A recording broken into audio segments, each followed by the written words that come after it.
This is NDTV. And you're watching NDTV Prime. In association with Micromax. Nothing like anything.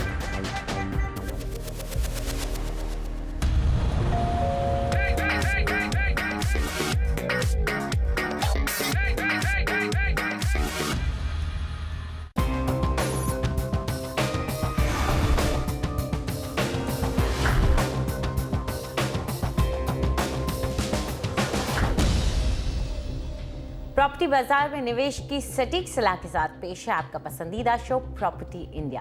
हमारे real estate experts के साथ जानिए कहां आपके बजट में मिल रही है सही प्रॉपर्टी और कहां पर निवेश आपका पैसा कर देगा दुगना। आपके सवालों के जवाबों और रियल एस्टेट की हर बड़ी खबर के साथ मौजूद हैं हम। नमस्कार, मैं हूं अंजलि इस्तवाल। इसके अलावा अगर आप प्रॉपर्टी पर और ज़्यादा जानकारी चाहते हैं तो आप हमारी वेबसाइट ndtv.com/property पर जाइए। तो चलिए सबसे पहले एक नजर डालते हैं कि आज क्या क्या है खास। रिजर्व बैंक के गवर्नर रघुराम राजन की फटकार के बाद होम लोन की दरों में कटौती। होम लोन लेने का क्या यही है सबसे मुनासिब वक्त या अभी हो सकती है और कटौती? रिहाइश निवेश के लिए शहर के कौन से इलाके हैं सबसे बेहतर? पाइए अपने सवालों के जवाब। और मुंबई के कुछ इलाकों में बिल्डर घटा रहे हैं घरों के दाम।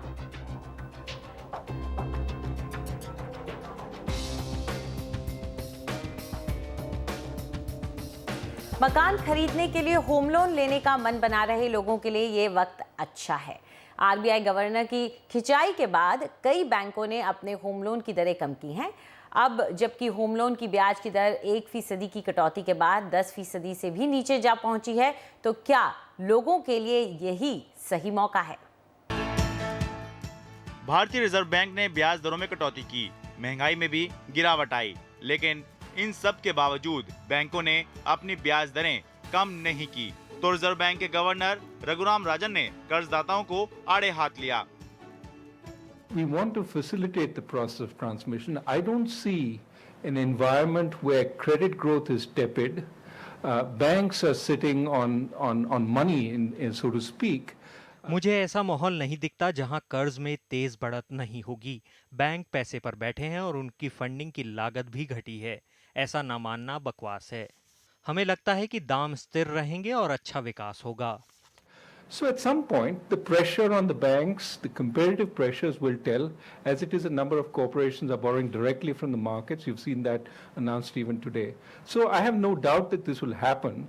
If it happens sooner, it's better for the economy, but banks have to make their own decision. इस कड़े रुख का असर भी देखने को मिला।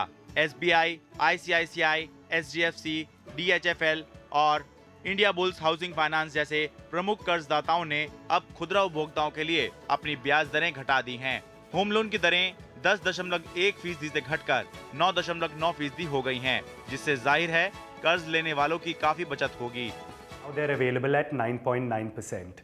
The difference in monthly EMI. Home loan अब 9.9% पर मिल रहे हैं।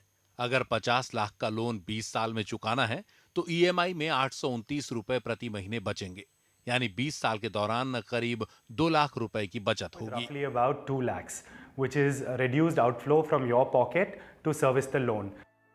बचत के अलावा दरों में कटौती से होम लोन लेने वालों में भी इजाफा होगा। महिलाओं के लिए होम लोन की दर और सस्ती यानी 9.85% है। महिलाएं अगर लोन खुद लें या किसी के साथ लें तो सस्ती दर के साथ साथ उन्हें प्रॉपर्टी में सीधी हिस्सेदारी भी मिलती है। होम लोन लेने के लिए ये मुनासिब मौका लग रहा है, लेकिन उद्योग जगत की राय में अभी दरों में और कटौती होगी। 25 पैसे से लेके 30 पैसे और कम होनी चाहिए अगले 6 महीने के अंदर।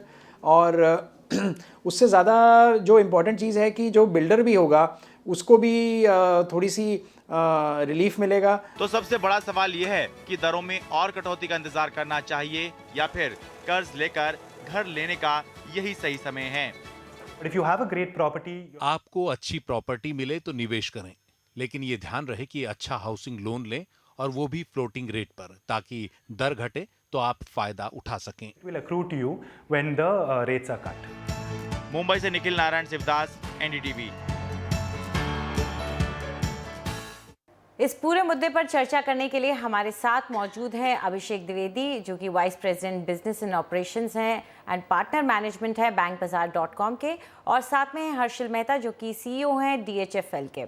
आप दोनों का शुक्रिया हमारे साथ इस चर्चा में जुड़ने के लिए। मेहता साहब, आपके साथ शुरुआत करना चाहेंगे। उम्मीद तो की ही जा रही थी कि बैंक रेट कम होंगे और इसका फ़ायदा उपभोक्ताओं तक पहुंचेगा, और ऐसा हो भी रहा है। आपको क्या लगता है कि इतना 10 से नीचे अगर रेट चला जाता है तो लोग इसका फ़ायदा उठाने आगे आएंगे?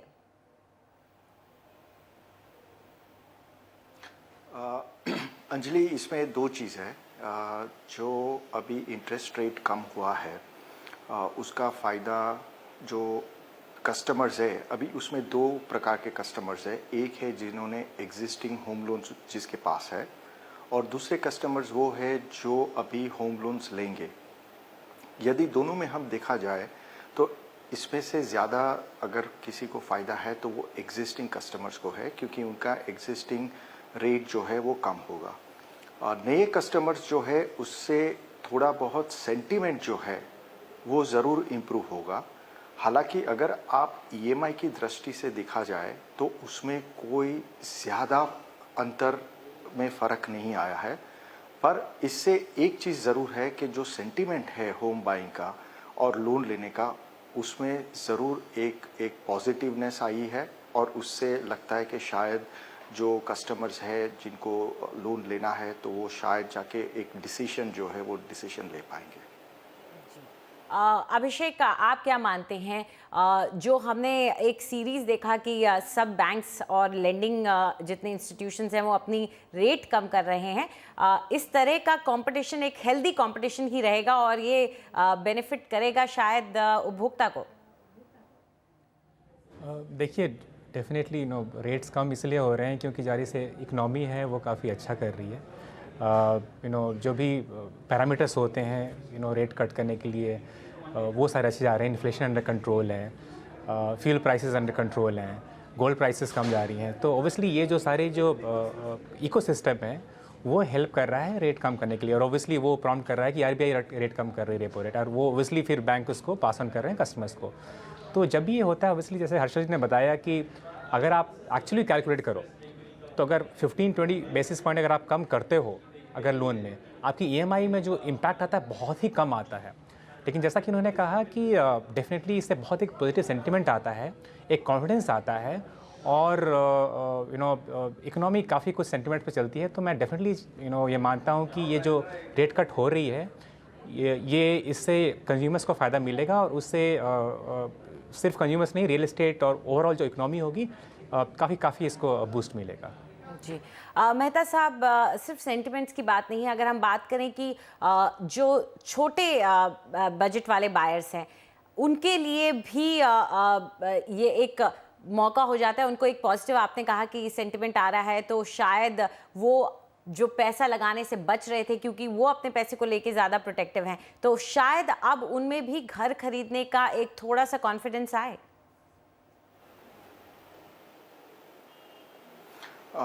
ज़रूर कॉन्फिडेंस ज़रूर आएगा। हालांकि जो रेट कट अभी हमने देखे वो अभी लास्ट अगर देखें तो एक हफ्ता 10 दिन में ही आए हैं, तो उसका जो एक्चुअल इम्पैक्ट है, जो उसका एक्चुअल असर जो है वो शायद आने वाले एक आध महीने में हमें देखने को मिलेगा कि कस्टमर्स वाकई अभी ये होम लोन लेने की फैसिलिटी लेते हैं या नहीं लेते। इसके साथ ये भी देखना ज़रूरी है कि ये सब होते हुए क्या प्रॉपर्टी प्राइसेस जो है वो भी उनके लिए अफोर्डेबल है कि नहीं है। एक लोन का पार्ट है जो होता है EMI, बट वो लोन जो है वो फंक्शन है एक प्रॉपर्टी प्राइसेस का, और वेदर वो प्रॉपर्टी प्राइसेस जो है उसमें भी कोई फ़र्क आ रहा है कि नहीं आ रहा है वो भी साथ में देखना होगा, क्योंकि उससे जुड़ी होती है अफोर्डेबिलिटी, और अफोर्डेबिलिटी से जुड़ी हुई है लोन, और लोन से होती है उनकी किस्त जो इंटरेस्ट रेट पे निर्भर है। बट सबसे पहले वो आता है कि वेदर वो प्रॉपर्टी उनके लिए वो अफोर्डेबल है कि नहीं, क्योंकि अगर आप देखें तो बेस्ट होम लोन रेट जो था वो पहले 10.15 था, अभी जाके वो 9.9 हुआ है। हमारी दृष्टि से अगर देखा जाए तो उसमें पर लाख सिर्फ 17 रुपये का फ़र्क पड़ा है। यानी जो एवरेज टिकट साइज़ हमारी करीबन जो 15 लाख रुपया है, तो उसमें EMI में करीबन आप देखे जाए तो 240 से 250 रुपये का फ़र्क पड़ा है। तो वो कोई सब्सटैंशियल इम्पैक्ट नहीं है, सेंटिमेंट ज़्यादा है। ज़्यादा इम्पोर्टेंट वो है कि उनकी अफोर्डेबिलिटी में कोई चेंज आया है कि नहीं आया, जो प्रॉपर्टी प्राइसेस पे ज़्यादा निर्भर होती है। तो वो आगे जाके हमें देखने मिलेगा कि उसका कोई असर होम लोन्स पे होता है कि नहीं होता है। अभिषेक, प्रॉपर्टी प्राइसेस मार्केट पे काफ़ी निर्भर करती हैं और उन्हें कंट्रोल करना अक्सर मुश्किल हो जाता है, लेकिन जहाँ तक छोटे टिकट की बात की जा रही है, जो किफ़ायती मकान ख़रीदना चाहते हैं, क्या इस तरह के सिस्टम्स नहीं डेवलप किए जा सकते हैं कि उन्हें ज़्यादा रियायत दी जा सके ताकि उनमें खरीदने की क्षमता और लोन लेने की एक क्षमता बढ़ सके? देखिए, ये जो आप क्वेश्चन पूछ रहे हो, डेफिनेटली ये काफ़ी इसमें डिबेट होती है। और जहाँ तक अगर आप बैंक्स की बात करें तो ऑब्वियसली हर्ष जी ज़्यादा बताएंगे, लेकिन बैंक्स जब डिसाइड करती हैं क्या रेट वो रखेंगी, वो ऑब्वियसली हमेशा इस पर डिसाइड करती हैं कि उनका कॉस्ट ऑफ फंड्स कितना है। अगर आपका कॉस्ट ऑफ फंड कुछ है तो आप जो लोन दोगे उससे ज़्यादा ही दोगे, उसको आप कम नहीं कर सकते हो। और जैसा कि आपने बताया, जो अफोर्डेबल सेगमेंट है, ऑब्वियसली अभी काफ़ी बातें हो रही हैं कि जो मेट्रोज़ में, आप बॉम्बे जैसे मेट्रो में देख लो, इवन ऑल अदर मेट्रोज़ में जो प्रॉपर्टी प्राइसेस हैं काफ़ी हाई हैं, जो एक नॉर्मल मिडिल क्लास होता है अफोर्ड नहीं कर पा रहा है। मेरे ख्याल से ये सिर्फ बैंक के लिए सॉल्व करना काफ़ी मुश्किल होगा। मेरे ख्याल से इसमें सरकार को पहल करनी पड़ेगी, इसमें सारे सेक्टर्स को इनको इन्वॉल्व करना पड़ेगा। जैसा कि इन्होंने बताया कि रियल एस्टेट सेक्टर भी काफ़ी इंपॉर्टेंट है। हम काफ़ी जगह सुन रहे हैं कि बिल्डर्स के पास काफ़ी इन्वेंट्री पड़ी हुई है, लेकिन उसको भी वो सेल नहीं कर रहे हैं, because they want to hold on to prices. उनको लगता है कि कंज्यूमर इसी प्राइस में उनसे खरीदेंगे। तो ये सारी चीज़ें मिला जुला के मैं आपको डेफिनेटली ये इंपॉर्टेंट है कि प्रॉपर्टी प्राइस कम आए, अफोर्डेबल बने, लेकिन इसके लिए जो पहले लेनी पड़ेगी ये गवर्नमेंट लेनी पड़ेगी, और बैंक, रियल एस्टेट, काफ़ी सारे पॉलिसी लोगों को मिला के इसका एक सोल्यूशन निकालना पड़ेगा। जी, हम MMR में देख रहे हैं, वैसे वसई विरार जैसे इलाकों में अब प्राइसेस में थोड़ा करेक्शन आने लगा है। बिल्डर यहाँ पर मेरे ख्याल से थोड़ा ब्लिंक करने लग गए हैं, वक्त आ गया है शायद इसका। मेहता साहब, आप क्या मानते हैं, क्या जो किफ़ायती मकान खरीदना चाहते हैं, जिसकी पहुँच ज़्यादा नहीं है, उनके लिए कुछ नहीं किया जा सकता? जो आप बता रहे हो एक्चुअली वो बराबर है। जो जैसे इंटरेस्ट रेट में थोड़ा करेक्शन हुआ, रेट्स कम हुए, ऐसे ही अगर प्रॉपर्टी प्राइसेस में भी रीजनेबिलिटी आती है, अगर थोड़ा करेक्शन, तो दोनों का इम्पैक्ट जो है वो जैसे बोलते हैं कि 1+1 2 नहीं पर 1+1 11 होगा, ऐसा उनका दोनों का डबल इम्पैक्ट से क्या होगा, एक बार जो अफोर्डेबिलिटी बढ़ेगी, और अफोर्डेबिलिटी से जो अभी कस्टमर्स डिसीजन नहीं ले रहे, जो फेंस पे बैठे हैं, वो शायद डिसीजन लेंगे, और वो डिसीजन लेने में उनको सपोर्ट मिलेगा। जो अभी होम लोन रेट्स जो कम हुए हैं, तो उनसे उनको डबल एक सपोर्ट मिलेगा कि ताकि वो जाके ये डिसीजन ले। जैसे वो अभिषेक ने बताया, इसमें रियल एस्टेट भी इन्वॉल्व है, और वो साइड से भी एक पहल होनी चाहिए कि जाके वो अफोर्डेबिलिटी बढ़े, और अफोर्डेबिलिटी बढ़ने से डेफिनेटली सेंटीमेंट जो है वो पॉजिटिव नहीं बट वो एक्शनेबल हो जाएगा, और वो एक्शन लोन के रूप में कन्वर्ट हो जाएगा।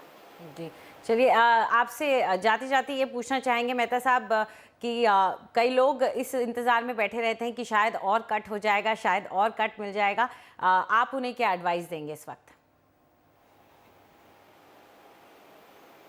देखिए, अभी जो रेट कट जो है वो प्योरली डिपेंडेंट है RBI की पॉलिसीज़ और RBI के रेट कट जो बैंक्स को मिलते हैं, और बैंक्स अगर वो रेट कट पास ऑन करते हैं हमारी जैसे हाउसिंग फाइनेंस कंपनीज को, तो जैसे हमने रेट कट किया, तो ये अगर ये सिलसिला चालू रहेगा तो definitely we will see correction in the rates. तो उसमें कोई शक की गुंजाइश नहीं है कि अगर RBI से क्रेडिट फ्लो बढ़ाने के लिए अगर रेट कट्स होने लगेंगे तो उनका बेनिफिट बैंक्स उनके लेंडर्स को देंगे, जो अल्टीमेटली कस्टमर्स को बेनिफिट होगा। अभिषेक, जाते जाते आपसे भी राय लेना चाहेंगे इसी मुद्दे पर?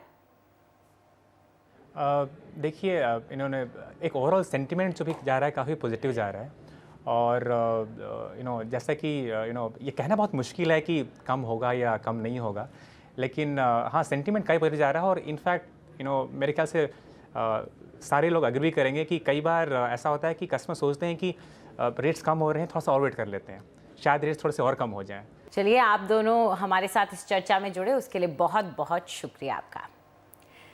फिलहाल वक्त है एक छोटे से ब्रेक का, लेकिन उसके बाद प्रॉपर्टी खरीदने और बेचने की आपकी सारी उलझनें हम सुलझाएंगे, देंगे आपके सवालों के जवाब।